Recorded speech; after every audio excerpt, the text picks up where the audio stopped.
Thank you guys for watching. Today we're talking to Tori, and Tori is here to express some of her experiences she had in our mentoring program. So Tori, just tell us a little bit about yourself.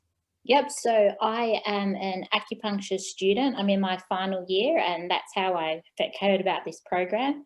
But I'm actually an osteo, so I was one of the few other practitioners who were part of the course. Definitely, yeah. So normally in our programs, we have previously had physios, osteos, acupuncturists. So that's so good. It's a really good combination, actually. So Yeah. how did you initially find me, Tori, in the mentoring program? So I had attended the workshops on like emotional health as well as acupuncture points, and I really loved the delivery. And then I was looking kind of for some kind of mentoring because it'd been a year since I branched out on my own and started my own practice, and I was feeling a kind of a bit lost. And like I really liked the way that you spoke about patients and how you thought towards them, which I felt was a lot different to other programs. And I thought that that resonated a bit more with myself and how I like to treat. Yeah, good one. Okay. What sort of problems or challenges were you having at that time? I was a little bit lost. So like I was happy, confident with like doing treatments, but more so language, and then trying to rebook patients and like having the right treatment plan. And am I trying to get too much money, or is this for the best for the patient? And it was just really nice to just kind of have just a bit of advice and like someone leading me through the process that made me feel a bit more confident with it all. Yeah, sure. So in the process of being lost, maybe a bit scattered, not really sure which way to go or decisions, how was that affecting you at that moment before you enrolled? Yeah, well, so it just made me feel a bit anxious towards like my own work, my own practice, who I was as a practitioner, and it just was a little bit unsettling. So by kind of being part of the program, it gave me like clear steps to work through and simple stuff like how to reactivate patients or just how to start the conversation and check in and see how someone's going. So you're still there or still touching base, or even just being that person who you then refer someone off to their next step, that you've actually played a really active part of the person's treatment plan. That's an interesting point because doing this for a while, one of the key things that we sort of forget is to lead the clients. Like we just feel like a little bit intimidated, but we need to step up our game to lead. So Yeah. you probably answered my next question then, but I was just thinking, what was some of the results then that you got from the program? So the most important thing that I probably got from it all was just confidence. So confidence in myself as a practitioner, confidence in like wanting to rebook someone, like that in rebooking someone, you're actually helping them and helping their prognosis rather than the, oh, just wait and see. Like, because my rebooking rate, I'm up to 89%, and I'm pretty happy with that number. And that doesn't necessarily mean everyone's coming in every week, but even just as a management plan. So I'll see you in 3 months, 6 months, and then I find they're the people who refer the most people to me because their problem is gone. It doesn't really come back. They might have a bit of a niggle, hence they come in, and that they're really, really happy with the service because I finished the service. That's really interesting because retention is another lacking. So it's like a deficit in the industry. We just have this tendency that we feel awkward about rebooking clients in, even though we're essentially doing them a great service. Yeah. So before we spoke, I think you were saying we're trying to organize this video meeting. You're pretty much booked out then, I think you were saying. Yeah, now I am as busy as I would like to be busy. So I'm still working through placement for my final year of acupuncture. Yep. So like I'm at my capacity. I have a few spots available for emergencies if they need to pop up. But yeah, like I know next week I'll have patients, and then also based on my numbers, I know the week after I still will as well. And that because I've also been just tracking where I'm at. And through tracking, then I know where I'm at. So I know if I need to send out some reactivations, or if I might need to do a little bit of a hustle and approach a business or someone and find some new patients. That's so good. The words you're using are spot on in terms of just tracking, for example, having a predictable schedule. That can only really happen with tracking and knowing your numbers, which is fantastic to hear because that's something else that many sort of people who enroll, that's one of the things they're missing. So I'm glad to hear that you're doing that. Obviously, you're seeing the result, which is great. Oh, yeah, definitely. But what you don't measure, you can't control. So, Perfect. Yes. yeah. Spot on, actually.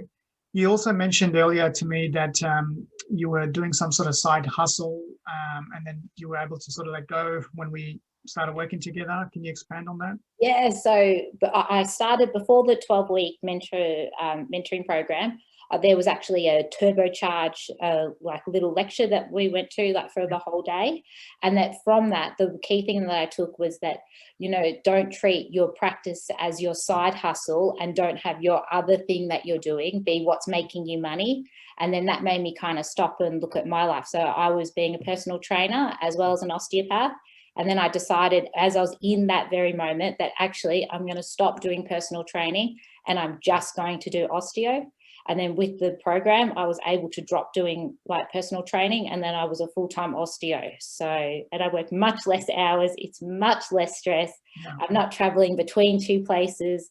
I'm not bound by double rent. So my overheads are down, which then also means I get to work less. So it's really like changed my life. It's been pretty fantastic, really. Really good. And it's another problem we have when we feel like we need to do something else to support our primary venture, but when we release it, that primary venture becomes all we ever wanted, our dreams and aspirations. So Yes. that's such a great mentality.